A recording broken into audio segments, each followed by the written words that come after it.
Stéphane, maintenant j'aimerais bien que tu nous parles de l'urbanisation à Bali, puisque là nous sommes sur le rooftop d'une maison qui va être mise en location très peu. On pourra parler de l'environnement aussi tout à l'heure. Oui, bienvenue sur la villa Mayun Nolan, qui est sur Balangan, à côté de la plage de Balangan, donc sur le Bukit Uluwatu.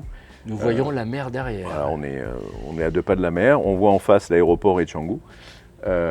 Et on est sur le rooftop, puisque cette villa a un rooftop avec un très grand salon extérieur. On a même un jacuzzi ici et un espace barbecue et une kitchenette sur le rooftop. Alors on va parler effectivement de l'urbanisation. Il y a eu beaucoup sur les réseaux sociaux, vous voyez beaucoup d'articles passés sur, on va dire, du surtourisme ou sur, on va dire, une surexploitation de Bali. Mais c'est pas valable en fait dans toutes les zones. Et là, effectivement, on est sur une zone sur le Bukit Uluwatu où on est encore sur une zone qui est très très verte. Puisque pour donner en fait une notion de distance aux gens, de superficie en fait, Bali par rapport à l'Indonésie, c'est comme l'équivalent de la Corse avec la France. D'ailleurs, c'est la même superficie que la Corse, Bali. Et pour la partie du Bukit Uluwatu, pour donner un ordre d'idée, c'est tout simplement, pour les gens qui connaissent, et notamment toi Patrick qui connais la Thaïlande, c'est la même surface que Koh Samui. Donc le Bukit Uluwatu, c'est quand même une surface importante et qui n'est pas encore urbanisée de manière frénétique. Alors, je vais aussi rajouter que l'urbanisation est différente. Elle ne peut se faire pour des raisons techniques de manière différente. Ici, il n'y a pas de rizière. Oui. Voilà, on est en hauteur. Et ensuite, il semblerait, tu vas nous parler de ça Stéphane, que les autorités indonésiennes et balinaises aient tenu compte de ce qui s'est passé précédemment sur Canggu et veulent mettre en place une organisation de l'espace pour ne pas être trop technique, pour que justement l'urbanisation se fasse de manière moins immaîtrisée. Oui, ils ont fait notamment sur les infrastructures routières, il y a des efforts qui sont faits sur le Bukit Uluwatu et il y a une réglementation pour garder des zones vertes de manière plus importante, puisqu'ils ont bien compris. Ils ont en fait appris de leurs erreurs qui ont été faites sur Canggu ou sur Ubud, où on a eu en fait une construction de masse qui est arrivée et ils ont bien vu que ça détruisait l'esprit de Bali et les Balinais sont très attachés à l'esprit de leur île, puisqu'il y a un côté très mystique sur cette île et ils veulent préserver des zones vertes pour que l'île ne soit pas envahie de béton, tout simplement. L'augmentation du tourisme, on en a parlé à d'autres moments, c'est faite de manière, somme toute, assez récente. Et donc, la prise en compte des avantages et des inconvénients est en train de se faire. Et donc, tout particulièrement, c'est pour ça que, sur le Bukit, c'est pour ça que Stéphane aime bien cette zone.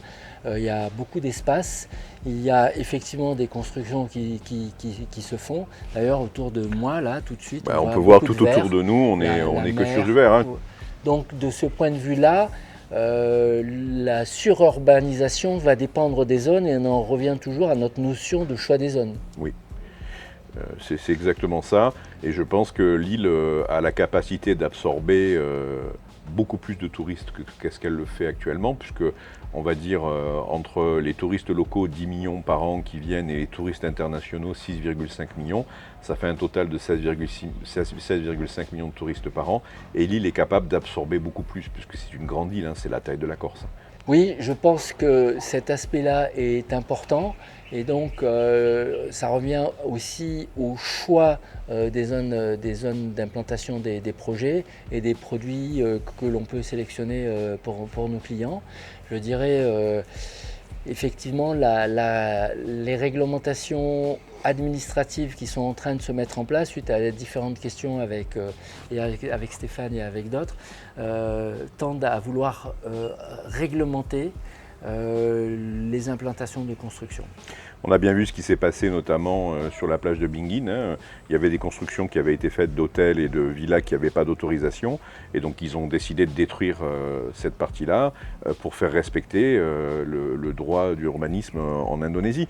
Et ça fait partie des choses qui pour moi sont positives. C'est-à-dire que je m'aperçois que le gouvernement indonésien prend en charge la situation et qu'il fait en sorte que les constructions maintenant soient réglementées. Ce sont des événements récents parce que comme l'île a eu une forte augmentation du tourisme, comme je le disais tout à l'heure, mais les gens étaient assez relax et décontractés. Et là, les autorités ont compris que sans réglementation, il y aurait un peu tout et n'importe quoi, ils ne veulent pas ça.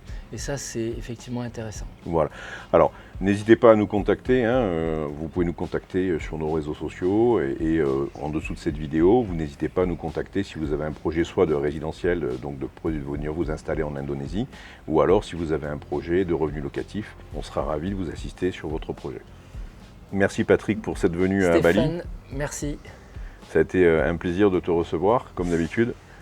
Et je vous dis à bientôt sur les réseaux sociaux et à bientôt sur Bali en live. À bientôt. À bientôt, au revoir.